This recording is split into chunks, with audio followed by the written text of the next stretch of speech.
of you in your Hindi class. Today's subject is Hindi literature.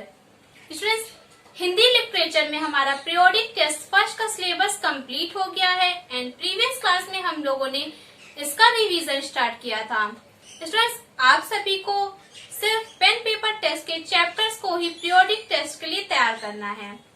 तो students, previous class में हम लोगों ने पार्ट ए भारत प्यारा इस पार्ट का रिवीजन किया था.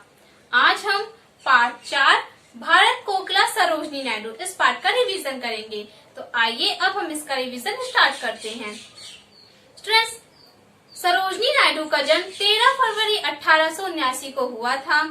सरोजनी नायडू को बचपन से ही पढ़ने लिखने का बहुत शौक था.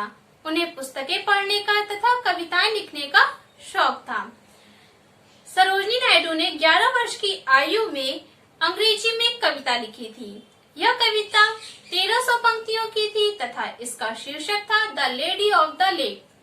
एक बच्ची के द्वारा अंग्रेजी में कविताएं लिखने से सभी आश्चर्यचकित हो गए और उन्हें प्रोत्साहन के रूप में हैदराबाद के निजाम ने छात्रवृत्ति देकर इंग्लैंड पढ़ने के लिए भेजा. वहां वह पढ़ाई के साथ साथ अंग्रेजी में कविताएं भी लिखती थी. वहां से वापस आने पर उनका 1898 में गोविंद राजलू नायडू से विवाह हो गया. उस समय देश में स्वतंत्रता आंदोलन छिड़ा हुआ था. सन 1902 में गोपाल कृष्ण गोखले से भेंट होने के बाद वह स्वतंत्रता आंदोलन में आ गई क्योंकि गोपाल कृष्ण गोखले ने उन्हें प्रोत्साहित किया. इसके बाद वह महात्मा गांधी से मिली. इससे उन्हें और भी प्रोत्साहन प्राप्त हुआ तथा उन्होंने अन्य महिलाओं को भी यानी अन्य नारियों को भी स्वतंत्रता आंदोलन में भाग लेने के लिए प्रोत्साहित किया. सरोजनी नायडू ने भारत को स्वतंत्र कराने में बहुत योगदान दिया. इसके लिए वे कई बार जेल भी गयी. सरोजनी नायडू पहली महिला भारतीय थी जिन्हें राष्ट्रीय कांग्रेस का अध्यक्ष चुना गया. जब हमारा देश 15 अगस्त 1947 को आजाद हुआ उस समय उन्हें उत्तर प्रदेश का राज्यपाल बनाया गया. वे स्वतंत्र भारत की पहली महिला राज्यपाल थी. सरोजनी नायडू का निधन 2 मार्च 1949 को हुआ था. यद्यपि यह महान विभूति आज हमारे बीच नहीं है, फिर भी उनके द्वारा किए गए कार्यों को हम हमेशा याद रखेंगे. आई होप आपको ये समझ में आ गया होगा. तो आइए अब हम इस पार्ट के शब्दार्थ का रिवीजन करते हैं. तो पहला शब्दार्थ है आपका प्रेरक. प्रेरक का अर्थ होता है प्रेरणा देने वाली, उत्तीर्ण, सफल होना, आश्चर्यचकित, हैरान. प्रोत्साहन, बढ़ावा, उपाधि, पदवी या फिर डिग्री. मधुर. मधुर का अर्थ होता है मीठा. छात्रवृत्ति, इसका अर्थ होता है वजीफा. विभूषित. विभूषित का अर्थ होता है सम्मानित. पूर्णतया. पूर्णतया का अर्थ होता है पूरी तरह से. स्वरचित, इसका अर्थ होता है अपने द्वारा लिखी गई. तो स्टूडेंट्स, ये थे इस पार्ट के शब्दार्थ. इन्हें आपको अच्छे से लर्न करना है. इसके साथ ही आपको इस पार्ट में जो भी अभ्यास प्रश्न किताब में कराए गए हैं उन्हें भी आपको तैयार करना है और इस पार्ट के प्रश्न उत्तर जो आपने कॉपी में किए उन्हें भी आपको अच्छे से लर्न करना है. इसके बाद नेक्स्ट प्रश्न इसमें आपका अभ्यास प्रश्न. तो अभ्यास प्रश्न में मौखिक प्रश्न तथा बहुविकल्पीय प्रश्न मैंने आपको किताब में लिखवाए हैं, टिक कराए हैं. तो इन्हें आप खुद से पढ़ेंगे. क्लास में मैं आपको सिर्फ लिखित प्रश्नों के उत्तर रिवाइज कराऊंगी. तो आपका पहला लिखित प्रश्न है सरोजनी नायडू की शिक्षा दीक्षा के बारे में लिखो. इस प्रश्न का उत्तर है सरोजनी नायडू ने 12 वर्ष की आयु में हाई स्कूल की परीक्षा उत्तीर्ण की थी. इसके बाद वह छात्रवृत्ति प्राप्त कर इंग्लैंड मेडिकल की पढ़ाई करने गयी. वहां उन्होंने लंदन के किंग कॉलेज तथा कैम्ब्रिज यूनिवर्सिटी से अपनी शिक्षा पूर्ण की.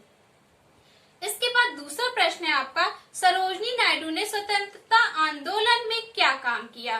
इस प्रश्न का उत्तर है सरोजनी नायडू एक महान स्वतंत्रता सेनानी थी. इन्होंने अनेक राष्ट्रीय आंदोलनों का नेतृत्व किया. इन्होंने अन्य नारियों को भी आंदोलनों में भाग लेने के लिए प्रेरित किया. इन्होंने देश को स्वतंत्र कराने में बहुत योगदान दिया. इसके लिए वे कई बार जेल भी गयी.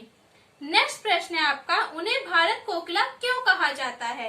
इस प्रश्न का उत्तर है सरोजनी नायडू एक कवियत्री थी.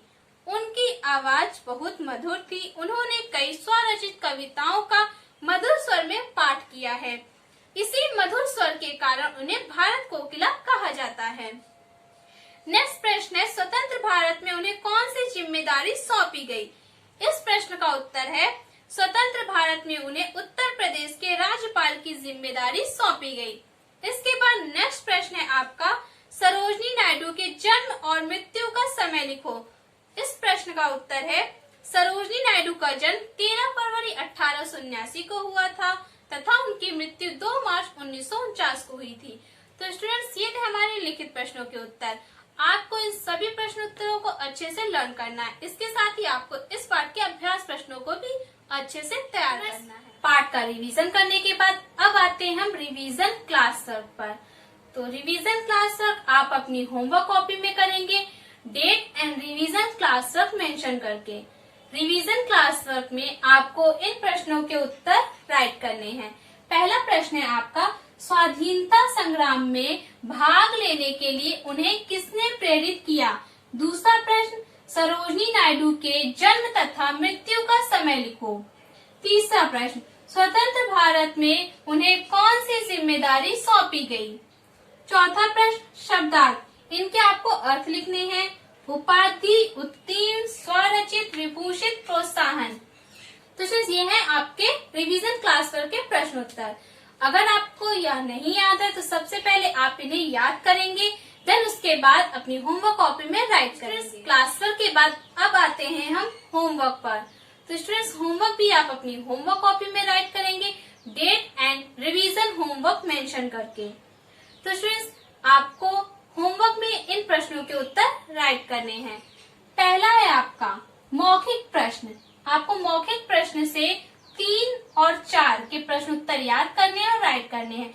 लिखित प्रश्न यानी प्रश्न खान, नीचे दिए गए प्रश्नों के उत्तर लिखे। इसमें आप प्रश्न 3 का उत्तर याद करके अपनी होमवर्क कॉपी में राइट करेंगे। इसके साथ ही आपकी बुक में पेज नंबर 25 पर जो रिक्त स्थान दिए गए हैं उन्हें आपको याद करना है, अपनी होमवर्क कॉपी में राइट करना है। यह आपका आज का होमवर्क है।